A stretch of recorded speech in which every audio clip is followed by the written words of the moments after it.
So I want to go back to something that you said earlier, and navigating the use of AI and how to use it operationally or through marketing is something a lot of different people in the C-suite are discussing.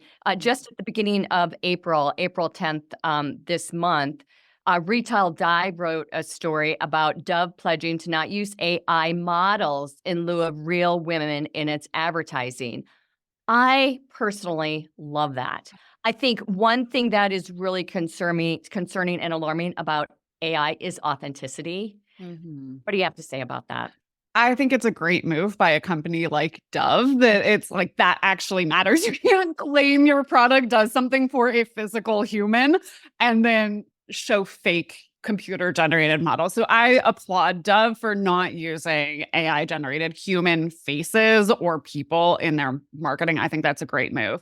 I'm a believer, like, I think it depends on your brand. I'm not saying never use any kind of AI generated people, but I do think it is important to be transparent about that in general. And I think there's a difference between a stock photo that's not actually representative of anything your company does, and it's just like showing people working or whatever, and having an AI generated image to be representative versus like implying somebody is using your product.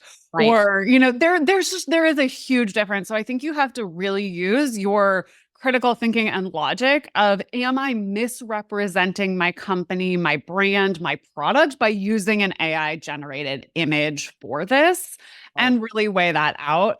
But yeah, I mean, to me, I think the technology is so cool that it can do that, but at the same time, it's absolutely terrifying. Like the idea of the deep fakes, both images and videos, I think is one of the very scary elements of AI that And we it's all need to be happening. more literate about. I agree, and it's happening left and right. As a matter of fact, Avocet is developing a program for crisis communications around the use of AI and the deep fakes and really the preparedness that brands need to have out there to be able to tackle that. So Yeah. more to come on that later, but I want to bring up a use case real quick on how we used Dolly Mhm. internally. So I'm not going to talk about the client and the specific image, but we needed to create an illustration.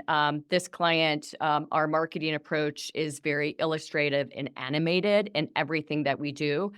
And we had to bring two things to the table that do not exist out there anywhere. There's not an image for it. There's not an illustration out there. It was for a promotion, bringing two things to the table. We went to Dolly and said, could you please develop this kind of an image that ties this element to this element and includes a background of A, B, C, and D? It gave us 10 different, we gave us 10 different ideas. We finally found something that was on brand, on tone. We didn't use it, but we gave it to our illustrator to actually illustrate to match the style of everything that we're doing for the brand. And it saved, from the creative department standpoint, probably a full day's work just in ideating what it should be.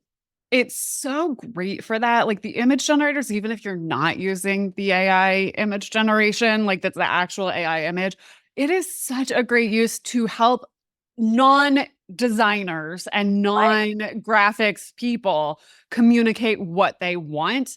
And there's also the ability now within ChatGPT, if you're using Dolly, you can click on it, make it bigger, and then you can color over part of it and just change one part of the image. Or I've always been doing that with Photoshop before. Like I would make the AI generated image, bring it into Photoshop. Now you can do it right in ChatGPT with the generative. And so you can really tweak it. And even if it doesn't actually look good, you can still convey your vision. Because if you're like, you make a scene of a sky or whatever, and you're like, I would want a hot air balloon here, you could just color over that scene, say, put a hot air balloon here. Even if the hot air balloon doesn't look good, it doesn't matter because it's just your concept that you're trying to communicate to a designer.